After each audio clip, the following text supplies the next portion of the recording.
हाँ जी प्यारे विद्यार्थियों, सत श्री अकाल। अज पेश हाँ आप तुहाडा नवां लैक्चर लैके धर्म सुधार अंदोलन के की कारण सन। जिमें आप पिछले लैक्चर में पढ़िया सी, धर्म सुधार अंदोलन या प्रोटेस्टेंट अंदोलन तो की भाव है, इस दे उद्देश की सन या इसका हिस्टोरिकल भी बैकग्राउंड की सी, वो सारा कुछ आप पढ़ चुके हैं। तो अज आप पढ़ना है धर्म सुधार अंदोलन के कारण की सीगे। सो तुहानूं सारिਆਂ ਨੂੰ पता कि धर्म सुधार अंदोलन है जिहड़ा इसनूं प्रोटेस्टेंट अंदोलन के नाम नाल भी जाणिया जांदा। प्रोटेस्टेंट तां कहा जांदा क्योंकि प्रोटेस्ट का मतलब हुंदा विरोध करना, तो क्योंकि ये अंदोलन जिहड़ा सीगा दूसरे ईसाई धर्म दे विच आ चुकियां बुराइयां दे विरुद्ध चलिया सी, विरोध करने वास्ते चलिया सी, इस करके इहनूं प्रोटेस्टेंट का नाम भी दिता गया सी। सो जिवें आपां पढ़िया सी कि 16वीं सदी दे विच रोमन कैथोलिक चर्च दे विच बहुत सारियां बुराइयां आ गईयां सीगियां।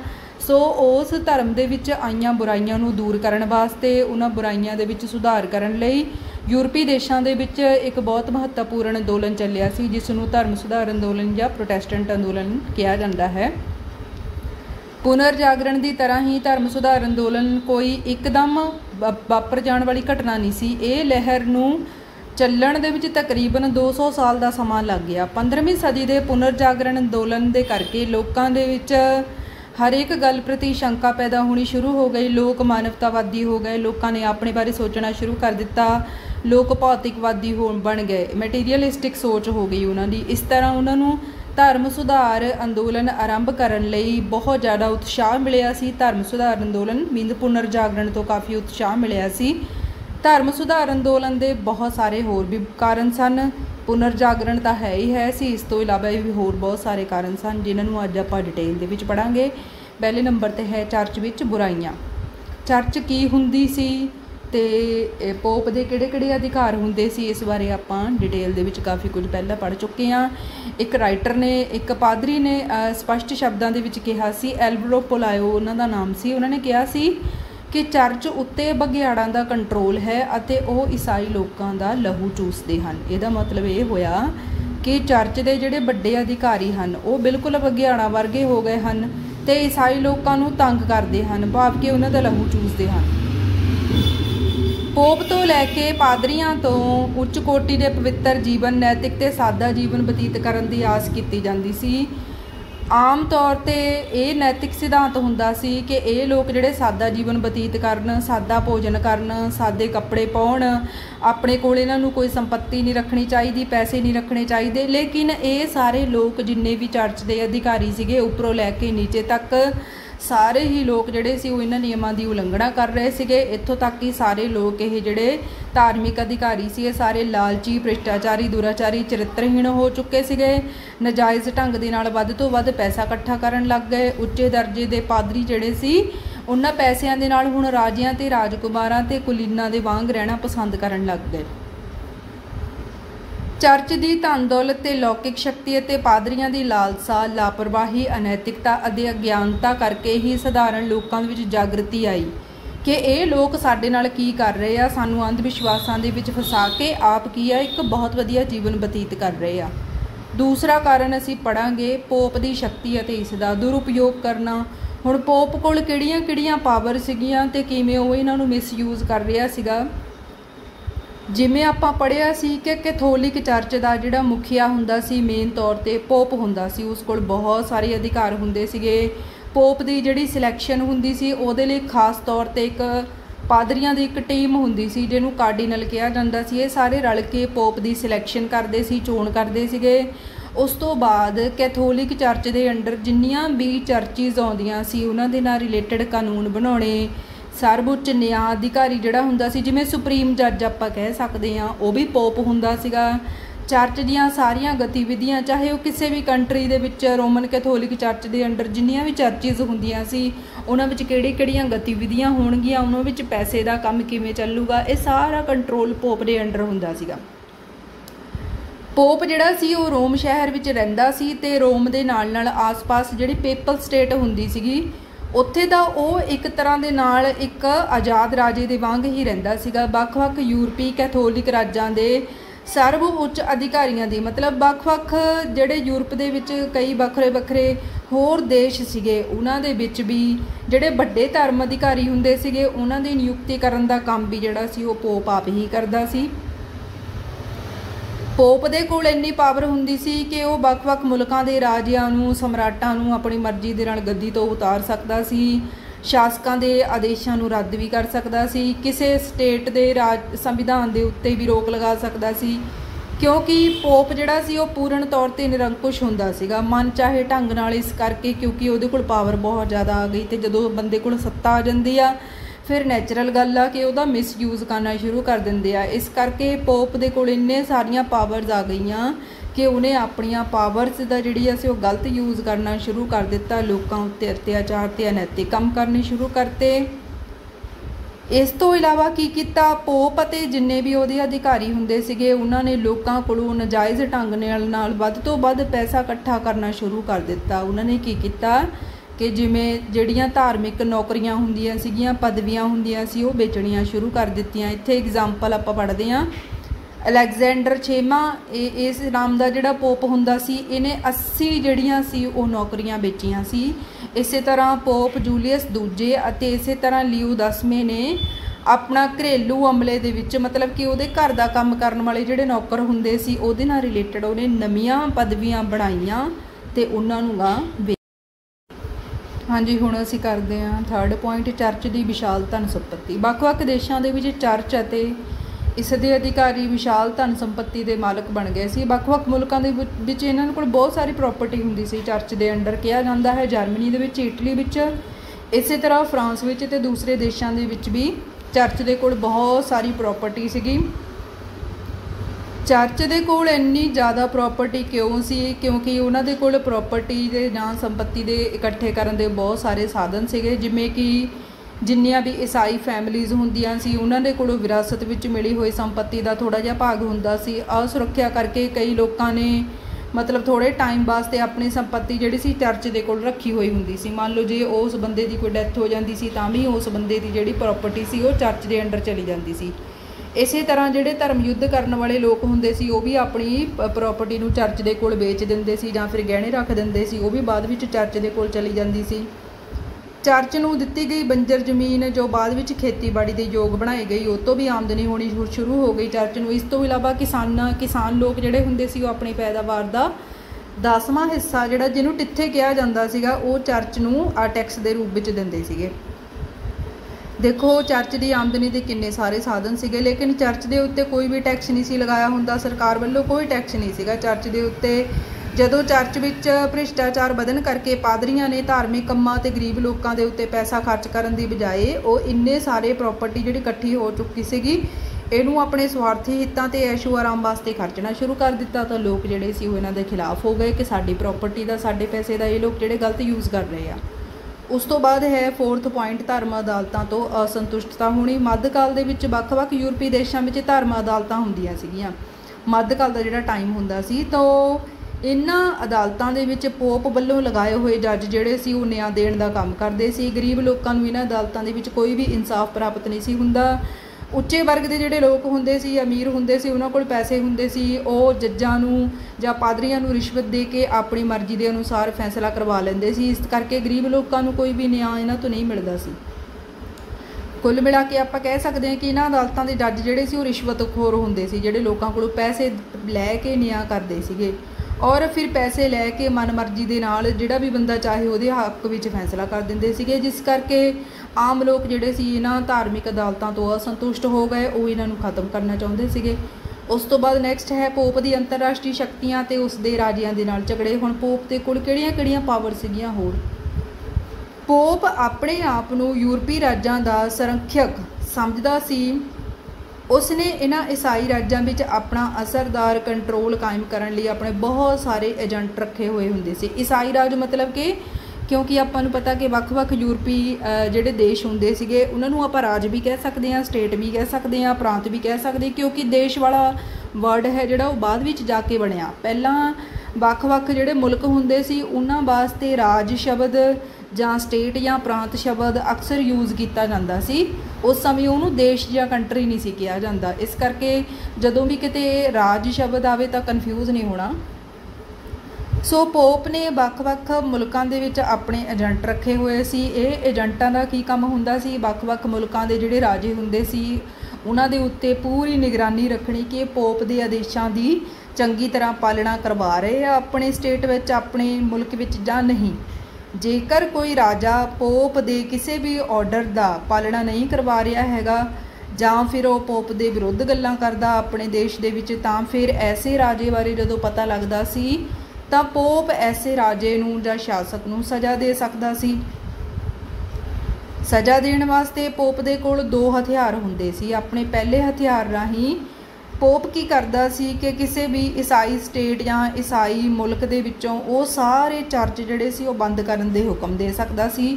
ਉਹ ਕਹਿ ਸਕਦਾ ਸੀ ਕਿ ਜਿੰਨੇ ਵੀ ਜਿਹੜੇ ਉਸ ਸਟੇਟ ਦੇ ਵਿੱਚ ਈਸਾਈ ਚਰਚ ਜਿਹੜੇ ਕਿ ਰੋਮਨ ਕੈਥੋਲਿਕ ਚਰਚ ਦੇ ਅੰਡਰ ਆਉਂਦੇ ਆ ਉਹ ਸਾਰੇ ਬੰਦ ਕਰ ਦਿੱਤੇ ਜਾਣ। ਇਹਦੇ ਨਾਲ ਕੀ ਹੁੰਦਾ ਸੀ ਕਿ ਜਦੋਂ ਕਿਸੇ ਸਟੇਟ ਦੇ ਵਿੱਚ, ਕਿਸੇ ਮੁਲਕ ਦੇ ਵਿੱਚ ਸਾਰੇ ਚਰਚ ਬੰਦ ਹੋ ਜਾਂਦੇ ਸੀ, ਨੈਚੁਰਲ ਗੱਲ ਕੀ ਆ ਕਿ ਲੋਕ ਜਿਹੜੇ ਸੀ ਉਹ ਧਾਰਮਿਕ ਗਤੀਵਿਧੀਆਂ ਕਰਨ ਜਾ ਨਹੀਂ ਸਕਦੇ ਸੀਗੇ ਚਰਚਿਸ ਦੇ ਵਿੱਚ, ਤੇ ਸਾਰੀਆਂ ਧਾਰਮਿਕ ਗਤੀਵਿਧੀਆਂ ਬੰਦ ਹੋ ਜਾਂਦੀਆਂ ਸੀ। ਤੇ ਜਿਹਦਾ ਦੋਸ਼ੀ ਫਿਰ ਨੈਚੁਰਲ ਗੱਲ ਆ ਕਿ ਲੋਕ ਆ ਜਿਹੜੇ ਉਹ ਰਾਜੇ ਨੂੰ ਮੰਨਣ ਲੱਗ ਪੈਂਦੇ ਸੀ। ਦੂਸਰਾ ਹਥਿਆਰ ਕੀ ਹੁੰਦਾ ਸੀ ਕਿ ਜੇਕਰ ਕੋਈ ਰਾਜਾ पोप ਦੇ ਵਿਰੁੱਧ ਹੋ ਗਿਆ ਤਾਂ पोप ਉਸ ਨੂੰ ਈਸਾਈ ਧਰਮ ਦੇ ਵਿੱਚੋਂ ਬਾਹਰ ਕੱਢ ਸਕਦਾ ਸੀ। ਇਸੇ ਤਰ੍ਹਾਂ ਉਸਨੇ ਇੰਗਲੈਂਡ ਦੇ ਸ਼ਾਸਕਾਂ ਹੈਨਰੀ ਦੂਜੇ ਤੇ ਜੌਨ ਦੇ ਵਿਰੁੱਧ ਉਸਨੇ ਆਪਣੇ ਇਹਨਾਂ ਦੋਨਾਂ ਹਥਿਆਰਾਂ ਦੀ ਵਰਤੋਂ ਕੀਤੀ ਸੀ। ਉਸ ਤੋਂ ਬਾਅਦ ਉਸ ਕੋਲ ਇੰਨੀਆਂ ਪਾਵਰਸ ਹੁੰਦੀਆਂ ਸੀ ਕਿ ਜਦੋਂ ਵੀ ਕਿਸੇ ਮੁਲਕ ਦਾ ਰਾਜਾ ਜਿਹਨੇ ਗੱਲ ਕੀਤੀ ਕਿ ਚਰਚ ਦੀ ਸੰਪत्ति ਉੱਤੇ ਟੈਕਸ ਲੱਗਣਾ ਚਾਹੀਦਾ, ਤਾਂ ਫਿਰ ਇਸ ਮਾਮਲੇ ਨੂੰ ਲੈ ਕੇ पोप ਤੇ ਰਾਜਿਆਂ ਦੇ ਵਿੱਚ ਬਹੁਤ ਵਾਰੀ ਝਗੜਾ ਹੋਇਆ।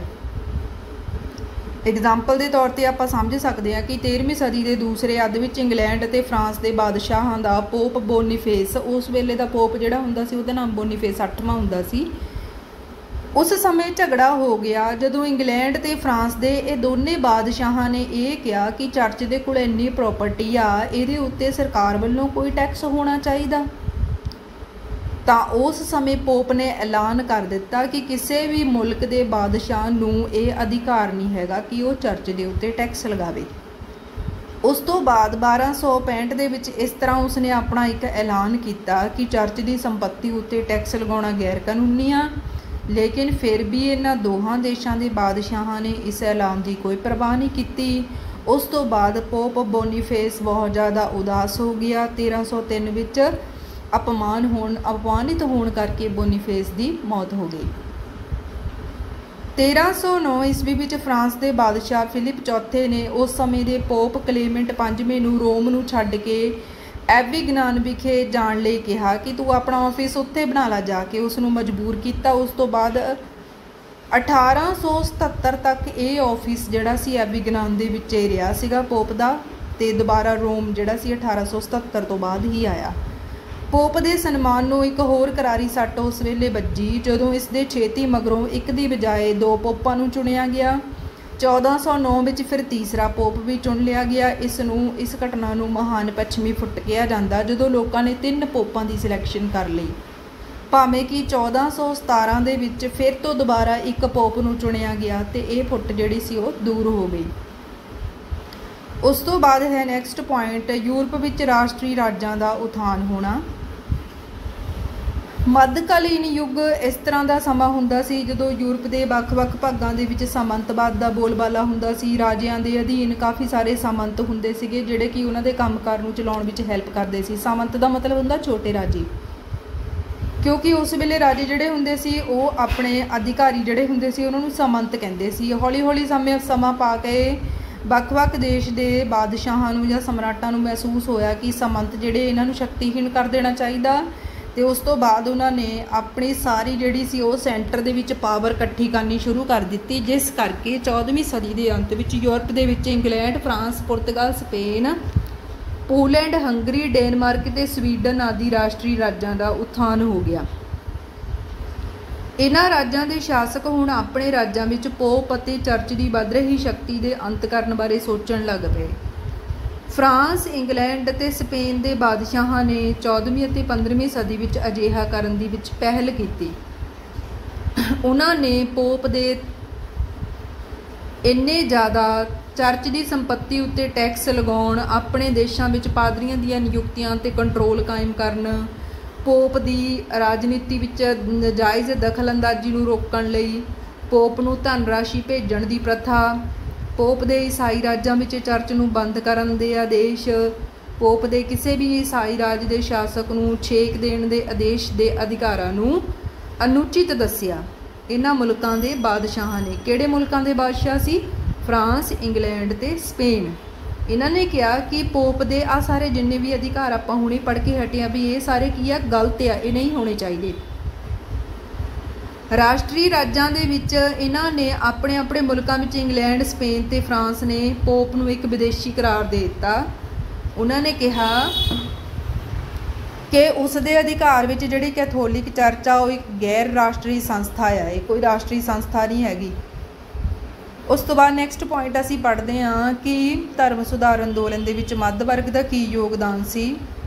ਵਪਾਰੀਆਂ, ਉਦਯੋਗਪਤੀਆਂ ਅਤੇ ਬੁੱਧੀਜੀਵੀਆਂ ਦੀ ਇੱਕ ਨਵੀਂ ਸ਼੍ਰੇਣੀ ਦਾ ਉਭਾਰ ਹੋ ਰਿਹਾ ਸੀ। ਇਹ ਲੋਕ ਪੜ੍ਹੇ ਲਿਖੇ ਸੀ, ਸੁਘੜ ਸਿਆਣੇ ਸੀ, ਭੌਤਿਕਵਾਦੀ ਵਿਚਾਰਾਂ ਦੇ ਵਿੱਚ ਯਕੀਨ ਰੱਖਦੇ ਸੀ। ਪੁਰਾਣੇ ਜਿਹੜੇ ਧਾਰਮਿਕ ਵਿਚਾਰਾਂ ਦੇ ਅਨੁਸਾਰ ਗਰੀਬੀ ਵਿੱਚ ਜੀਵਨ ਬਿਤਾਉਣ ਨੂੰ ਚੰਗਾ ਮੰਨਿਆ ਜਾਂਦਾ ਸੀ। ਤਪੱਸਿਆ ਦੀ ਸਿਧਾਂਤਾਂ ਉੱਤੇ ਜ਼ੋਰ ਦਿੱਤਾ ਜਾਂਦਾ ਸੀ, ਲੇਕਿਨ ਮੱਧ ਸ਼੍ਰੇਣੀ ਦੇ ਇਹਨਾਂ ਲੋਕਾਂ ਨੇ ਇਹਨਾਂ ਸਿਧਾਂਤਾਂ ਦਾ ਵਿਰੋਧ ਕੀਤਾ। ਉਹਨਾਂ ਨੇ ਕਿਹਾ ਕਿ ਗਰੀਬੀ ਇੱਕ ਗੁਣ ਦੀ ਥਾਂ 'ਤੇ ਇੱਕ ਸਮਾਜ ਦੀ ਬਹੁਤ ਵੱਡੀ ਬੁਰਾਈ ਹੈ। ਇਹ ਲੋਕ ਹਮੇਸ਼ਾ ਆਪਣੇ ਕੰਮਕਾਰ ਵਿੱਚ ਰੁੱਝੇ ਰਹਿਣ ਵਾਲੇ ਮਿਹਨਤੀ ਲੋਕ ਸੀਗੇ। ਸੰਸਾਰ ਤਿਆਗ ਨੂੰ, ਤਪੱਸਿਆ ਨੂੰ ਪਸੰਦ ਨਹੀਂ ਸੀ ਕਰਦੇ। ਮੁਕਤੀ ਪ੍ਰਾਪਤ ਕਰਨ ਨੂੰ ਵੀ ਇਹ ਲੋਕ ਵਿਅਰਥ ਦੀ ਚੀਜ਼ ਸਮਝਦੇ ਸੀਗੇ। ਇਸ ਤੋਂ ਇਲਾਵਾ ਇਹਨਾਂ ਲੋਕਾਂ ਨੇ ਚਰਚ ਦੇ ਦੁਆਰਾ ਨਾਜਾਇਜ਼ ਢੰਗ ਦੇ ਨਾਲ ਜਿਹੜਾ ਪੈਸਾ ਇਕੱਠਾ ਕੀਤਾ ਗਿਆ ਸੀ, ਪਾਦਰੀਆਂ ਨੇ ਆਪਣੇ ਸਵਾਰਥੀ ਹਿੱਤਾਂ ਵਾਸਤੇ ਜਿਹੜਾ ਪੈਸਾ ਖਰਚ ਕੀਤਾ, ਲੋਕਾਂ ਕੋਲੋਂ ਇਕੱਠਾ ਕੀਤਾ ਹੋਇਆ, ਇਸ ਦਾ ਵਿਰੋਧ ਕੀਤਾ। ਤੇ ਇਹਨਾਂ ਲੋਕਾਂ ਦੀ, ਕਿਉਂਕਿ ਇਹ ਲੋਕ ਅੱਗੇ ਵਧਣਾ ਚਾਹੁੰਦੇ ਸੀ, ਆਪਣੇ ਵਪਾਰ ਨੂੰ ਅੱਗੇ ਵਧਾਉਣਾ ਚਾਹੁੰਦੇ ਸੀ, ਆਪਣੇ ਕਾਰੋਬਾਰ ਨੂੰ ਫੈਲਾਉਣਾ ਚਾਹੁੰਦੇ ਸੀ। ਉਹਨਾਂ ਨੂੰ ਪਤਾ ਸੀ ਕਿ ਚਰਚ ਦੇ ਕੋਲ ਬਹੁਤ ਸਾਰੀਆਂ ਜ਼ਮੀਨਾਂ ਵੀ ਆ, ਬਹੁਤ ਸਾਰਾ ਪੈਸਾ ਵੀ ਆ। ਇਸ ਕਰਕੇ ਇਹ ਲੋਕ ਚਾਹੁੰਦੇ ਸੀ ਕਿ ਚਰਚ ਦੇ ਕੋਲ ਜਿੰਨੀਆਂ ਜ਼ਮੀਨਾਂ ਅਸੀਂ ਖਰੀਦ ਲਈਏ ਤੇ ਇਸ ਧਨ ਦੌਲਤ ਨੂੰ ਦੇਸ਼ ਵਾਸਤੇ ਇਸਤੇਮਾਲ ਕੀਤਾ ਜਾਣਾ ਚਾਹੀਦਾ। ਇਹ ਇਹਨਾਂ ਲੋਕਾਂ ਦੀ ਸੋਚ ਸੀ। 16ਵੀਂ ਸਦੀ ਦੇ ਆਰੰਭ ਤੱਕ ਪਹੁੰਚਦੇ ਆਪਾਂ ਦੇਖਦੇ ਹਾਂ ਕਿ ਵੱਖ-ਵੱਖ ਮੁਲਕਾਂ ਦੇ ਵਿੱਚ ਮੱਧ ਸ਼੍ਰੇਣੀ ਦੇ ਲੋਕ ਜਿਹੜੇ ਸੀ ਉੱਥੋਂ ਦੇ ਰਾਜਿਆਂ ਦੇ ਨੇੜੇ ਆ ਗਏ ਅਤੇ ਇਹਨਾਂ ਦੋਹਾਂ ਨੇ ਮਿਲ ਕੇ, ਵੱਖ-ਵੱਖ ਰਾਜਿਆਂ ਅਤੇ ਮੱਧ ਸ਼੍ਰੇਣੀ ਦੇ ਲੋਕਾਂ ਨੇ ਮਿਲ ਕੇ ਪੋਪ ਅਤੇ ਚਰਚ ਨੂੰ, ਉਸ ਦੀ ਸ਼ਕਤੀ ਨੂੰ ਖਤਮ ਕਰਨਾ ਜ਼ਰੂਰੀ ਸਮਝਿਆ। ਉਸ ਤੋਂ ਬਾਅਦ ਆਪਾਂ ਨੈਕਸਟ ਪੁਆਇੰਟ ਕਰਦੇ ਹਾਂ, ਪੁਨਰ ਜਾਗਰਣ ਦਾ ਪ੍ਰਭਾਵ। ਪੁਨਰ ਜਾਗਰਣ ਨੇ ਚਰਚ ਦੀਆਂ ਕੁਰੀਤੀਆਂ ਨੂੰ ਲੋਕਾਂ ਸਾਹਮਣੇ ਲੈ ਕੇ ਆਂਦਾ ਤੇ ਲੋਕਾਂ ਦੀਆਂ ਅੱਖਾਂ ਖੁੱਲ੍ਹ ਗਈਆਂ, ਜਨਤਾ ਦੀਆਂ ਅੱਖਾਂ ਖੁੱਲ੍ਹੀਆਂ ਔਰ ਉਹਨਾਂ ਨੂੰ ਨਜ਼ਰ ਆ ਗਿਆ ਕਿ ਧਰਮ ਦੇ ਵਿੱਚ ਕਿੰਨੀਆਂ ਸਾਰੀਆਂ ਬੁਰਾਈਆਂ ਆ ਗਈਆਂ। ਔਰ ਜਦੋਂ ਲੋਕਾਂ ਨੂੰ ਅਹਿਸਾਸ ਹੋਇਆ ਤਾਂ ਧਰਮ ਸੁਧਾਰ ਅੰਦੋਲਨ ਚੱਲਿਆ। ਇਸ ਤਰ੍ਹਾਂ ਦੇ ਨਾਲ ਇਸ ਅੰਦੋਲਨ ਵਾਸਤੇ ਰਸਤਾ ਸਾਫ਼ ਹੋਇਆ, ਕਿਉਂਕਿ ਆਪਾਂ ਪੜ੍ਹਿਆ ਸੀ ਕਿ ਚਰਚ ਜਿਹੜਾ ਸੀ ਉਸਨੇ ਲੋਕਾਂ ਨੂੰ ਪੁਰਾਣੀਆਂ ਗੱਲਾਂ ਦੇ ਵਿੱਚ ਫਸਾਈ ਰੱਖਿਆ, ਲੋਕਾਂ ਨੂੰ ਅੰਧ ਵਿਸ਼ਵਾਸ ਬਣਾਈ ਰੱਖਿਆ, ਵਿਅਰਥ ਦੇ ਰੀਤੀ ਰਿਵਾਜ਼ਾਂ ਦੇ ਪਾਲਣਾ ਕਰਨੀ ਸਿਖਾਉਂਦੇ ਰਹੇ ਚਰਚ ਦੇ ਲੋਕ। ਨਾਲ ਹੀ ਲੋਕਾਂ ਦੇ ਪਰਲੋਕ ਸੁਧਾਰਨ ਦੀਆਂ ਗੱਲਾਂ ਕਰਦੇ ਰਹੇ। ਲੋਕਾਂ ਨੂੰ ਕਿਹਾ ਕਿ ਤੁਸੀਂ ਗਰੀਬੀ ਵਿੱਚ ਜੀਵਨ ਬਤੀਤ ਕਰੋ, ਤਪੱਸਿਆ ਕਰੋ, ਇਸ ਤਰ੍ਹਾਂ ਦੇ ਗੱਲਾਂ ਵਿੱਚ ਲੋਕਾਂ ਨੂੰ ਫਸਾਈ ਰੱਖਿਆ। ਲੇਕਿਨ ਪੁਨਰ ਜਾਗਰਣ ਕਰਕੇ ਲੋਕਾਂ ਵਿੱਚ ਅੰਧ ਵਿਸ਼ਵਾਸ ਖਤਮ ਹੋ ਗਿਆ। ਲੋਕ ਜਿਹੜੇ ਸੀ ਹੁਣ ਉਹ ਸ਼ੰਕਾਵਾਦੀ ਬਣ ਗਏ, ਮਾਨਵਤਾਵਾਦੀ, ਭੌਤਿਕਵਾਦੀ ਬਣ ਗਏ। ਤੇ ਇਸ ਤੋਂ ਇਲਾਵਾ ਇਸ ਕਾਲ ਦੇ ਬਹੁਤ ਸਾਰੇ ਵਿਦਵਾਨਾਂ ਤੇ ਸੁਧਾਰਕਾਂ ਨੇ ਵੀ ਜਿਹੜਾ ਸੀ ਉਹ ਲੋਕਾਂ ਨੂੰ ਜਾਗਰੂਕ ਕੀਤਾ ਸੀ। ਪੁਨਰ ਜਾਗਰਣ ਕਾਲ ਦੇ ਵਿੱਚ ਇਹਨਾਂ ਨੇ ਚਰਚ ਵਿੱਚ ਪ੍ਰਚਲਿਤ ਬੁਰਾਈਆਂ ਬਾਰੇ ਲੋਕਾਂ ਨੂੰ ਜਾਣੂ ਕਰਾਇਆ, ਕੈਸੇ ਨਿਯਮ ਇਹਨਾਂ ਦੇ ਹੋਣੇ ਚਾਹੀਦੇ ਆ, ਰੀਤੀ ਰਿਵਾਜ ਕਿਵੇਂ ਦੇ ਹੋਣੇ ਚਾਹੀਦੇ ਆ, ਪੋਪ ਤੇ ਪਾਦਰੀ ਜਿਹੜੇ ਉਹਨਾਂ ਦਾ ਜੀਵਨ ਕਿਵੇਂ ਦਾ ਹੋਣਾ ਚਾਹੀਦਾ, ਲੋਕਾਂ ਨੂੰ ਜਾਗਰੂਕ ਕੀਤਾ। ਸੋ ਇਸ ਤਰ੍ਹਾਂ ਦੀ ਪ੍ਰਸਥਿਤੀਆਂ ਦੇ ਵਿੱਚ ਕਈ ਯੂਰਪੀ ਦੇਸ਼ਾਂ ਵਿੱਚ ਲੋਕਾਂ ਦਾ ਪੋਪ ਅਤੇ ਉਸਦੇ ਸਮਰਥਕ ਜਿੰਨੇ ਵੀ ਪਾਦਰੀ ਹੁੰਦੇ ਸੀ ਤੇ ਲੋਕਾਂ ਦਾ ਯਕੀਨ ਉੱਠ ਗਿਆ ਕਿ ਇਹ ਲੋਕ ਸੱਚੇ ਸੁੱਚੇ ਲੋਕ ਨਹੀਂ ਹੈਗੇ, ਇਹ ਧਰਮ ਦੇ ਸੱਚੇ ਰੱਖਿਅਕ ਨਹੀਂ ਹੈਗੇ, ਬਲਕਿ ਇਹ ਲੋਕ ਦਿਖਾਵਾ ਕਰ ਰਹੇ ਆ। ਉਸ ਤੋਂ ਬਾਅਦ ਆਪਾਂ ਹੁਣ ਪੜ੍ਹਦੇ ਹਾਂ ਕਿ ਸਿੱਖਿਆ ਨੇ ਧਰਮ ਸੁਧਾਰ ਅੰਦੋਲਨ ਲਿਆਉਣ ਦੇ ਵਿੱਚ ਕੀ ਯੋਗਦਾਨ ਪਾਇਆ। 15ਵੀਂ ਸਦੀ ਤੋਂ ਪਹਿਲਾਂ ਯੂਰਪ ਦੇ ਵੱਖ-ਵੱਖ ਮੁਲਕਾਂ ਦੇ ਵਿੱਚ ਜਿਹੜੀ ਐਜੂਕੇਸ਼ਨ ਦਿੱਤੀ ਜਾਂਦੀ ਸੀ ਉਹਦੇ ਵਿੱਚ ਧਰਮ ਦਾ ਪ੍ਰਭਾਵ ਜਿਹੜਾ ਸੀ ਉਹ ਜ਼ਿਆਦਾ ਹੁੰਦਾ ਸੀ। ਲੇਕਿਨ ਪੁਨਰ ਜਾਗਰਣ ਦੇ ਸਿੱਟੇ ਵਜੋਂ ਇਟਲੀ ਤੇ ਹੋਰ ਯੂਰਪੀ ਦੇਸ਼ਾਂ ਦੇ ਵਿੱਚ ਧਰਮ ਨਿਰਪੇਖ ਵਿਸ਼ਿਆਂ ਦਾ ਗੰਭੀਰਤਾ ਦੇ ਨਾਲ ਅਧਿਐਨ ਹੋਣ ਲੱਗਾ। ਧਰਮ ਨਿਰਪੇਖ ਵਿਸ਼ੇ ਮਤਲਬ ਉਹ ਜਿਹਨਾਂ ਦਾ ਧਰਮ ਨਾਲ ਕੋਈ ਸੰਬੰਧ ਨਹੀਂ ਸੀ ਹੁੰਦਾ। ਧਰਮ ਨਿਰਪੇਖ ਸਿੱਖਿਆ ਜਦੋਂ ਲੋਕਾਂ ਨੂੰ ਮਿਲਣੀ ਸ਼ੁਰੂ ਹੋ ਗਈ ਤਾਂ ਉਸ ਤੋਂ ਬਾਅਦ ਇਹ ਹੋਇਆ ਕਿ ਮਨੁੱਖ ਨੂੰ ਈਸਾਈ ਧਰਮ ਦੇ ਵਿੱਚ ਜਿੰਨੀਆਂ ਬੁਰਾਈਆਂ ਆ ਗਈਆਂ ਸੀ, ਐਜੂਕੇਟ ਹੋਣ ਕਰਕੇ ਉਹਨਾਂ ਨੂੰ ਸਮਝ ਆ ਗਿਆ ਕਿ ਧਰਮ ਦੇ ਵਿੱਚ ਬੁਰਾਈਆਂ ਕਿਹੜੀਆਂ-ਕਿਹੜੀਆਂ। ਉਸ ਤੋਂ ਬਾਅਦ ਫਿਰ ਯੂਰਪ ਵਿੱਚ ਸਿੱਖਿਆ ਦੇ ਪ੍ਰਸਾਰ ਵਿੱਚ ਛਾਪੇਖਾਨੇ ਦੇ ਵਿਕਾਸ ਨੇ ਵੀ ਯੋਗਦਾਨ ਪਾਇਆ। 15ਵੀਂ ਸਦੀ ਦੇ ਦੂਸਰੇ ਅੱਧ ਵਿੱਚ ਲਗਭਗ 10 ਲੱਖ ਕਿਤਾਬਾਂ ਦਾ ਪ੍ਰਕਾਸ਼ਨ ਹੋ ਗਿਆ ਸੀਗਾ। ਸੋ ਇੰਨੀ ਵੱਡੀ ਗਿਣਤੀ ਦੇ ਵਿੱਚ ਕਿਤਾਬਾਂ ਜਦੋਂ ਪ੍ਰਕਾਸ਼ਿਤ ਹੋ ਗਈਆਂ, ਲੋਕਾਂ ਦੇ ਹੱਥਾਂ ਵਿੱਚ ਆ ਗਈਆਂ, ਲੋਕਾਂ ਨੂੰ ਗਿਆਨ ਮਿਲਿਆ, ਨਵੇਂ ਵਿਚਾਰਾਂ ਦਾ ਵਿਕਾਸ ਹੋਇਆ। ਪਵਿੱਤਰ ਬਾਈਬਲ ਜਿਹੜੀ ਸੀ ਉਹਦਾ ਬਹੁਤ ਸਾਰੀਆਂ ਭਾਸ਼ਾਵਾਂ ਵਿੱਚ ਅਨੁਵਾਦ ਹੋਣ ਦੇ ਨਾਲ ਲੋਕਾਂ ਨੂੰ ਈਸਾਈ ਧਰਮ ਦੇ ਮੂਲ ਸਿਧਾਂਤਾਂ ਬਾਰੇ ਜਾਣਕਾਰੀ ਹੋਈ। ਉਹਨਾਂ ਨੂੰ ਪਤਾ ਲੱਗਿਆ ਕਿ ਧਾਰਮਿਕ ਲੋਕ ਕਿਸ ਤਰ੍ਹਾਂ ਉਹਨਾਂ ਨੂੰ ਸਦੀਆਂ ਤੋਂ ਬੁੱਧੂ ਬਣਾਉਂਦੇ ਆ ਰਹੇ ਸੀ। ਕਈ ਯੂਰਪੀ ਦੇਸ਼ਾਂ ਦੇ ਵਿੱਚ ਨਵੀਆਂ ਯੂਨੀਵਰਸਿਟੀਆਂ ਦੀ ਸਥਾਪਨਾ ਵੀ ਹੋਈ ਜੋ ਕਿ ਸਮਾਂ ਪਾ ਕੇ ਧਰਮ ਸੁਧਾਰ ਅੰਦੋਲਨ ਦੇ ਕੇਂਦਰ ਬਣ ਗਏ। ਉਸ ਤੋਂ ਬਾਅਦ ਆਪਾਂ ਪੜ੍ਹਦੇ ਹਾਂ ਮੁੱਢਲੇ ਸੁਧਾਰਕਾਂ ਦੇ ਯਤਨ। 14ਵੀਂ ਅਤੇ 15ਵੀਂ ਸਦੀ ਵਿੱਚ ਇੰਗਲੈਂਡ ਅਤੇ ਕੁਝ ਹੋਰ ਵੀ ਯੂਰਪੀ ਦੇਸ਼ਾਂ ਦੇ ਵਿੱਚ ਬਹੁਤ ਸਾਰੇ ਸੁਧਾਰਕ ਹੋਏ ਜਿਨ੍ਹਾਂ ਨੇ ਆਪਣੇ ਵਿਚਾਰਾਂ ਰਾਹੀਂ ਧਰਮ ਸੁਧਾਰ ਅੰਦੋਲਨ ਦੇ ਬੀਜ ਬੀਜੇ ਲੋਕਾਂ ਵਿੱਚ। ਜਿਨ੍ਹਾਂ ਵਿੱਚੋਂ ਸਭ ਤੋਂ ਪਹਿਲਾ ਸੁਧਾਰਕ ਜਿਹੜਾ ਸੀ ਉਹ ਇੰਗਲੈਂਡ ਦਾ ਰਹਿਣ ਵਾਲਾ ਜੌਨ ਬਾਈਕਲਿਫ ਸੀਗਾ। ਉਸ ਨੂੰ ਧਰਮ ਸੁਧਾਰ ਅੰਦੋਲਨ ਦਾ ਸਭ ਤੋਂ ਪਹਿਲਾ ਆਗਮਨ ਵੀ ਕਿਹਾ ਜਾਂਦਾ, ਪਹਿਲਾ ਤਾਰਾ ਵੀ ਕਿਹਾ ਜਾਂਦਾ ਹੈ। ਉਹ ਆਕਸਫੋਰਡ ਯੂਨੀਵਰਸਿਟੀ ਦੇ ਵਿੱਚ ਇੱਕ ਪ੍ਰੋਫੈਸਰ ਲੱਗਾ ਹੋਇਆ ਸੀ। ਉਸਨੇ ਪੋਪ ਤੇ ਚਰਚ ਦੇ ਵਿੱਚ ਜੋ ਖੋਖਲੇ ਰੀਤੀ ਰਿਵਾਜ ਚੱਲ ਰਹੇ ਸੀਗੇ ਉਹਨਾਂ ਸਾਰਿਆਂ ਬਾਰੇ ਲੋਕਾਂ ਨੂੰ ਜਾਣੂ ਕਰਵਾਇਆ। ਲੋਕਾਂ ਨੂੰ ਈਸਾਈ ਧਰਮ ਦੇ ਅਸਲੀ ਸਿਧਾਂਤਾਂ ਦਾ ਬਾਰੇ ਜਾਣੂ ਕਰਾਉਣਾ ਸ਼ੁਰੂ ਕੀਤਾ।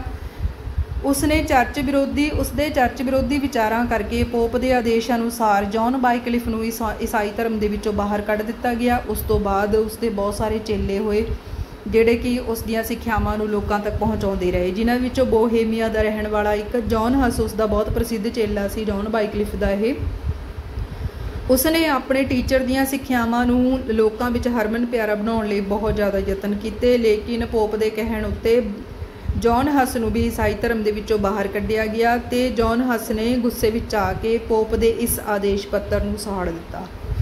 ਅੰਤ ਵਿੱਚ 1414 ਈਸਵੀ ਵਿੱਚ ਜੌਨ ਹਸ ਨੂੰ ਉਸਦੇ ਕੁਝ ਸਾਥੀਆਂ ਦੇ ਸਮੇਤ ਜਿਉਂਦੇ ਹੀ ਸਾੜ ਦਿੱਤਾ ਗਿਆ, ਜਿਸ ਨਾਲ ਸਾਰੇ ਯੂਰਪ ਵਿੱਚ ਸ਼ੋਕ ਦੀ ਲਹਿਰ ਦੌੜ ਗਈ। ਉਸ ਤੋਂ ਬਾਅਦ ਅਗਲੇ ਵਿਦਵਾਨ ਹਨ ਏਰਾਸਿਮਜ਼, ਜਿਨ੍ਹਾਂ ਨੇ ਚਰਚ ਸੁਧਾਰ ਅੰਦੋਲਨ ਚਲਾਇਆ। ਉਹਨਾਂ ਨੇ ਲਾਤੀਨੀ ਭਾਸ਼ਾ ਵਿੱਚ ਬਾਈਬਲ ਦਾ ਨਵਾਂ ਰੂਪਾਂਤਰ ਤਿਆਰ ਕਰ ਲਿਆ ਅਤੇ ਇਹਦੇ ਵਿੱਚ ਉਹਨਾਂ ਨੇ ਪੁਰਾਣੀ ਬਾਈਬਲ ਦੀਆਂ ਜਿੰਨੀਆਂ ਵੀ ਗਲਤੀਆਂ ਸੀਗੀਆਂ ਉਹ ਸਾਰੀਆਂ ਠੀਕ ਕਰਕੇ ਬਾਈਬਲ ਦੇ ਜਿਹੜੇ ਵਾਸਤਵਿਕ ਸਿਧਾਂਤ ਆ ਲੋਕਾਂ ਤੱਕ ਪਹੁੰਚਾਏ। ਉਹਨਾਂ ਦੇ ਜੀਵਨ ਦੇ ਵਿੱਚ ਹੀ ਲਗਭਗ ਇਸ ਬੁੱਕ ਦੇ 40 ਐਡੀਸ਼ਨ ਜਿਹੜੇ ਸੀ ਉਹ ਲੋਕਾਂ ਵਿੱਚ ਵਿਕ ਚੁੱਕੇ ਸੀਗੇ।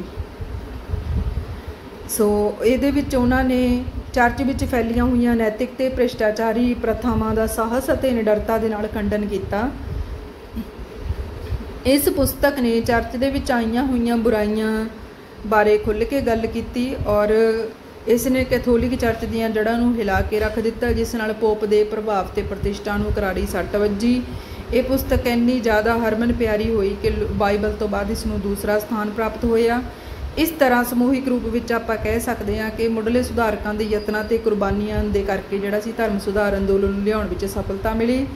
ਹੁਣ ਆਪਾਂ ਪੜ੍ਹਦੇ ਹਾਂ ਕਿ ਧਰਮ ਸੁਧਾਰ ਅੰਦੋਲਨ ਦੇ ਸ਼ੁਰੂ ਹੋਣ ਦਾ ਤਤਕਾਲੀਨ ਕਾਰਨ ਕੀ ਸੀ, ਇਮੀਡੀਏਟ ਕਾਜ਼ ਕੀ ਸੀਗਾ। ਸੋ ਹਾਲੇ ਤੱਕ ਆਪਾਂ ਪੜ੍ਹਿਆ ਕਿ ਧਰਮ ਸੁਧਾਰ ਅੰਦੋਲਨ ਲਿਆਉਣ ਲਈ ਇੰਨਾ ਜ਼ਿਆਦਾ ਸਮਾਨ ਜਿਹੜਾ ਸੀ ਉਹ ਇਕੱਠਾ ਹੋ ਚੁੱਕਾ ਸੀ, ਬਹੁਤ ਸਾਰਾ ਬਾਰੂਦ ਇਕੱਠਾ ਹੋ ਗਿਆ ਸੀ ਜਿਸ ਨੂੰ ਸਿਰਫ ਇੱਕ ਚਿੰਗਾਰੀ ਦੀ ਲੋੜ ਸੀ। ਇੰਨੇ ਸਾਰੇ ਸਮਿਆਂ ਵਿੱਚੋਂ ਲੰਘਣ ਵਾਸਤੇ ਤਕਰੀਬਨ ਟੋਟਲ 200 ਸਾਲ ਦਾ ਸਮਾਂ ਲੱਗ ਗਿਆ ਸੀਗਾ। ਤੇ ਆਖਰੀ ਕੰਮ ਕੀ ਹੋਇਆ ਸੀ, ਖਿਮਾ ਪੱਤਰਾਂ ਦੀ ਵਿਕਰੀ। ਉਹਨਾਂ ਦਿਨਾਂ ਵਿੱਚ ਰੋਮ ਦੇ ਵਿੱਚ ਸੈਂਟ ਪੀਟਰ ਦੀ ਚਰਚ ਦਾ ਨਿਰਮਾਣ ਹੋ ਰਿਹਾ ਸੀਗਾ, ਜਿਸ ਵਾਸਤੇ ਪੋਪ ਨੂੰ ਬਹੁਤ ਸਾਰੇ ਪੈਸੇ ਦੀ ਜ਼ਰੂਰਤ ਸੀ। ਪੋਪ ਨੇ ਪੈਸਾ ਇਕੱਠਾ ਕਰਨ ਵਾਸਤੇ ਖਿਮਾ ਪੱਤਰ ਜਾਰੀ ਕੀਤੇ। ਹੁਣ ਖਿਮਾ ਪੱਤਰ ਕੀ ਹੁੰਦੇ ਆ? ਖਿਮਾ ਪੱਤਰ ਇੱਕ ਮਤਲਬ ਲੈਟਰ ਹੁੰਦਾ ਆ ਜਿਹਦੇ ਵਿੱਚ ਲਿਖਿਆ ਹੁੰਦਾ ਕਿ ਮੰਨ ਲਓ ਕਿ ਤੁਸੀਂ ਕੋਈ ਪਾਪ ਕੀਤਾ, ਪਰ ਜੇ ਤੁਸੀਂ ਉਸ ਪੱਤਰ ਨੂੰ ਖਰੀਦ ਲੈਂਦੇ ਆ ਤਾਂ ਤੁਸੀਂ ਆਪਣੇ ਜੀਵਨ ਵਿੱਚ ਕੀਤੇ ਗਏ ਪਾਪਾਂ ਤੋਂ ਮੁਕਤੀ ਪ੍ਰਾਪਤ ਕਰ ਸਕਦੇ ਆ। ਮਤਲਬ ਹੈ ਤਾਂ ਇਹ ਇੱਕ ਅੰਧ ਵਿਸ਼ਵਾਸ ਸੀਗਾ, ਪਰ ਇਹ ਪੈਸੇ ਇਕੱਠੇ ਕਰਨ ਦਾ ਇੱਕ ਜ਼ਰੀਆ ਬਣਾਇਆ ਹੋਇਆ ਸੀ ਉਹਨਾਂ ਨੇ ਉਸ ਵੇਲੇ ਕਿ ਮੁਕਤੀ ਪੱਤਰ ਲੋਕਾਂ ਨੂੰ ਵੇਚ ਕੇ ਲੋਕ ਜਿਹੜੇ ਸੀ ਉਹ ਪਹਿਲਾਂ ਜਿੰਨੇ ਉਹਨਾਂ ਨੇ ਪਾਪ ਕੀਤੇ ਹੋਏ ਹੁੰਦੇ ਸੀ ਖਿਮਾ ਪੱਤਰ ਖਰੀਦ ਕੇ ਆਪਣੇ ਪਾਪਾਂ ਤੋਂ ਮੁਕਤ ਹੋ ਸਕਦੇ ਸੀਗੇ।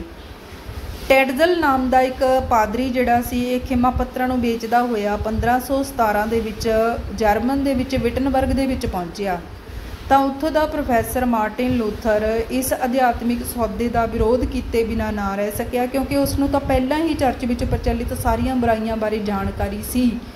इस घटना ਨੂੰ देख के उसनों होर बहुत ज़्यादा गुस्सा आ गया कि किवें ये लोग जिहड़े धार्मिक लोग ने ये सधारण जनता ਨੂੰ किवें बुद्धू बना रहे आ। उसके मन विच इन्हां बुराइयां के विरुद्ध तूफान खड़ा हो गया।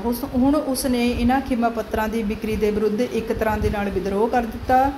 इस तरह के नाल जॉन बाइकलिफ ते जॉन हस दे समय तो चले आ रहे चर्च प्रति विरोध ने क्रांतिकारी अंदोलन नूं जन्म दिता ते लास्ट विच मार्टिन लूथर ने इस दे विच अपना योगदान पाया ते खुलेआम चर्च के विरुद्ध अंदोलन जिहड़ा सी वो शुरू कर दिता।